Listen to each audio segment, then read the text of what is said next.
As abelhas são responsáveis por 85% da reprodução das plantas por meio da polinização.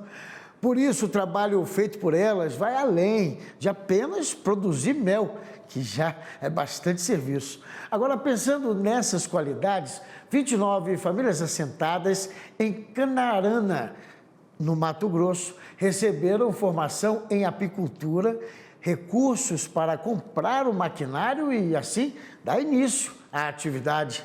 A iniciativa partiu da Fundação Bung, que ainda doou caixas para enxame e também equipamentos de produção individual. Olha, é possível assim garantir uma renda a mais, já que os beneficiados ainda trabalham com agricultura e pecuária. E olha que os participantes colaboram também com o reflorestamento na região.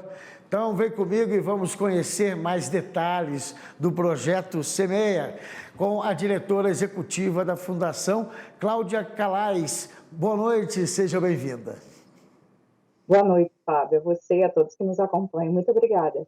A satisfação é nossa, a gente está levando informação e como a gente pode estar mudando, às vezes, o ambiente que a gente convive, né?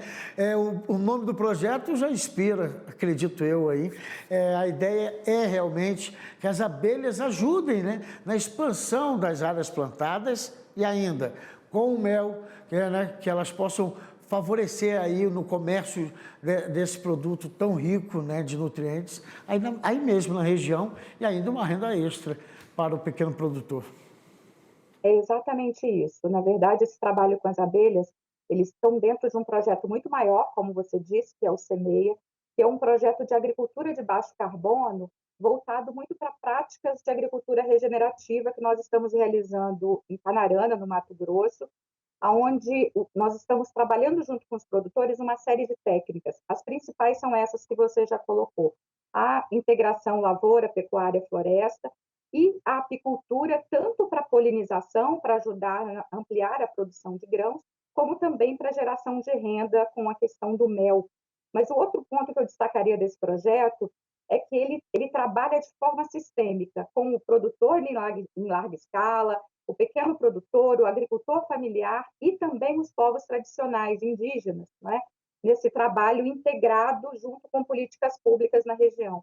E os resultados têm sido super positivos, porque, como você disse, a abelha, para o pequeno produtor, para o agricultor familiar, ela está gerando renda, mas ela também, para o produtor em larga escala, ela está ampliando a produtividade de grãos. E dentro de uma prática sustentável, não é? A abelha hoje tem todo um estudo, um trabalho para que ela seja considerada um bioinsumo, porque quando você entra com a prática de abelhas nas lavouras, né, além de ela contribuir com a polinização, ela também faz com que esse produtor ele reveja suas práticas de produção, ele tenha mais atenção, porque para que você tenha abelha no seu território, né, você precisa ter áreas preservadas, você precisa ter corpos d'água, não é? Na forma de produção também, você tem que ter um melhor planejamento, por exemplo, para a utilização dos defensivos agrícolas, né, aplicar de maneira correta, aplicar o produto correto.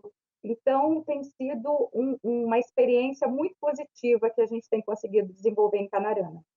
E eu creio que o pessoal vestiu a camisa, né, diante dessas possibilidades de mudança de rumo, de vida, né, e mantendo a saúde do ambiente. Né? É interessante também que vocês, com isso, nessa tentativa de mantê-los cativados, né, tem um transporte, né, que, inclusive, fechando com a prefeitura de local, vocês farão a busca desses ingredientes, desses produtos, para facilitar todo esse processo, né?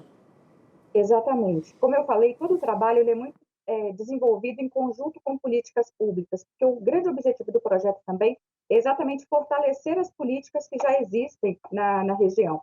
E com essa questão da apicultura, ela, no todo o diagnóstico realizado na região, ela se destacou como algo, um ponto importante e possível na região, e como vários pequenos produtores, grandes produtores aderiram a essa prática, para facilitar o beneficiamento do mel e que esse mel, de fato, consiga ser colocado no mercado, né, de forma bem manuseado e em condições de consumo, a prefeitura doou um ônibus. Esse ônibus, então, nós da Fundação Bung estamos adaptando ele com todos os equipamentos necessários para que possa, então, dentro desse veículo, facilitar o beneficiamento desse mel. Isso por quê? Porque esse trabalho está sendo feito em comunidades que são muito distantes. Para você montar um centro de beneficiamento em cada um dos locais ou em cada uma das propriedades dos produtores, isso se tornaria praticamente inviável. Então, a ideia foi: vamos fazer uma unidade móvel, né, uma unidade comunitária de beneficiamento desse mel, e essa unidade, então, vai percorrer as regiões, as comunidades, né, e as fazendas que estão trabalhando com apicultura para que possa atendê-los. Esta coordenação toda do ônibus dentro de uma política pública do município, coordenada pelo município.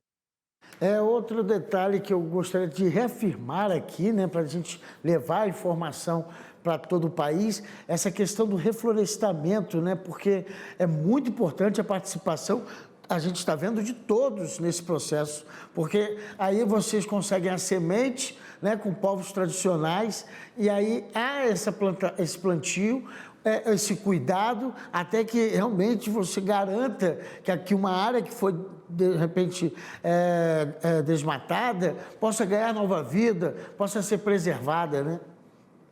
Exatamente. A Bung, como empresa, né, que é a mantenedora da Fundação Bung, ela tem cada vez mais investido e trabalhado para ampliar as áreas verdes no país, né, ampliar as áreas de floresta no país. E um dos caminhos que nós estamos atuando dentro da Fundação, como investimento social dessa empresa, é possibilitando que esses agricultores, sejam de larga escala, sejam agricultores familiares, ou mesmo os indígenas, né, dentro das reservas, eles consigam ampliar as suas áreas verdes. No caso dos produtores, fazendo muitas vezes a integração lavoura, pecuária, floresta, né, e essa floresta até trazendo também a gestão de recursos para eles, porque muitas dessas árvores que são plantadas, por exemplo, ali no Cerrado, muitas vezes estão ligadas ao pequi, ao baru, e esse produtor também pode comercializar esse produto. E no caso das reservas indígenas, para ampliar mesmo a área florestal de algumas áreas, alguma área que esteja degradada. Por exemplo, em Canarana, em uma das reservas, a gente está fazendo um reflorestamento de 92 hectares, uma área que estava degradada dentro da terra indígena. Mas o interessante desse trabalho de reflorestamento é que todo o nosso trabalho, a nossa política de ampliar a área verde, seja do grande produtor, seja do pequeno produtor, seja do agricultor familiar, essas sementes, ela vem de povos tradicionais, que estão desenvolvendo a sua atividade de coleta, né? Já é um trabalho que existe, já existe uma rede de sementes que trabalha com essas comunidades. Nós estamos fazendo uma parceria com essa rede, que está buscando essas sementes, então, para serem utilizadas no reflorestamento. Então, é uma forma sustentável de você ampliar a floresta, utilizando uma técnica chamada de muvuca, que é uma forma de você fazer uma semeadura e você ter chances de que cresça uma floresta secundária mais próxima do que era a floresta original, e ao mesmo tempo que você está colaborando com o meio ambiente, ampliando a cobertura florestal, você também está colaborando com os povos tradicionais na geração de renda pela compra dessas sementes.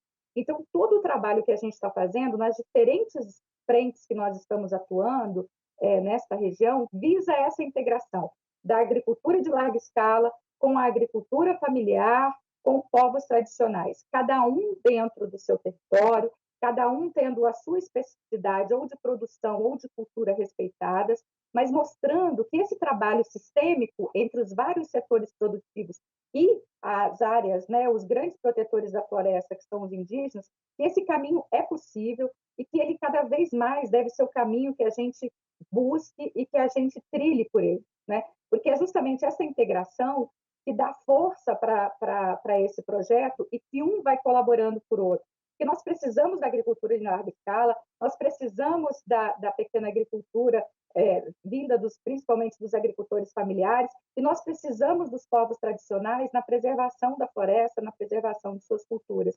E o projeto, acho que ele está sendo muito feliz quando ele consegue colocar esses vários públicos para trabalharem em conjunto, numa mesma, é o que eu falo, numa mesma agricultura que só vai enobrecer ainda mais o que nós chamamos de agronegócio brasileiro. É isso. Outra questão, só para a gente terminar, Cláudia, mas é importante a gente reafirmar também que esse projeto com as abelhas visa o quê? Um estudo, né, que foi feito por vocês, inclusive divulgado por vocês, né, que indica aumentos de até 30% nas lavouras de grãos, a polinização dessa assistida. Agora, Canarana, ela é famosa pela plantação, pela colheita de soja, né? Ou seja, ela tem uma grande participação na safra. Também tem um destaque na plantação de melancia, melão, mamão, ou seja, só tem a trazer benefícios também nesse sentido, né? Da fruticultura. Sim, a polinização assistida, hoje ela está sendo usada em grande escala, inclusive, né? Os estudos, na verdade, nós nos baseamos em estudos principalmente da Embrapa. Canarana, como você colocou, ela é uma grande produtora, né, de soja, milho e principalmente do gergelim. Ela é considerada a capital do gergelim. E em estudos no gergelim, esses estudos apontam hoje, pela comunidade científica que se dedica a esse trabalho, você consegue ampliar em até 30% a produção quando você tem a polinização com as abelhas. No caso da soja, né, a soja ela não precisa de polinização, mas quando você usa polinizadores, os estudos da Embrapa Soja mostram que você pode ampliar em até 12% essa produção de soja. E nós estamos nos baseando nesses estudos já realizados, né, para poder difundir isso junto aos agricultores e trabalhar com eles. Você citou da melancia, que também é muito forte em Canarana. A melancia, ela depende totalmente da polinização, né? Então, assim, as abelhas são extremamente importantes. E para que uma abelha ela esteja presente num território, você precisa ter esse sistema, esse bioma muito preservado e muito equilibrado. Então, ela também é um sinônimo de que as coisas estão acontecendo bem do ponto de vista ambiental dentro desse território. Então, o nosso papel é ampliar essa percepção para que a nossa produção, em larga escala ou em pequena escala, seja cada vez mais sustentável e responsável, mas que seja também uma produção com inclusão social, não é? Com inclusão da comunidade do entorno. Por isso, o trabalho também com os agricultores familiares, a integração com os povos tradicionais existentes por meio do reflorestamento, da obtenção da semente, fazer com que esse ciclo, de fato, ele aconteça, ele se movimente de maneira sustentável e inclusiva do ponto de vista social, que é o nosso grande objetivo. Maravilha, sucesso no projeto, né? E que traga realmente cada vez mais famílias que dependam dessa renda, dependam desse trabalho feito no campo. Quero agradecer a diretora executiva da Fundação Bung, Cláudia Calais, pela participação em nosso jornal. Muito obrigada a você, uma boa noite a todos. Boa noite.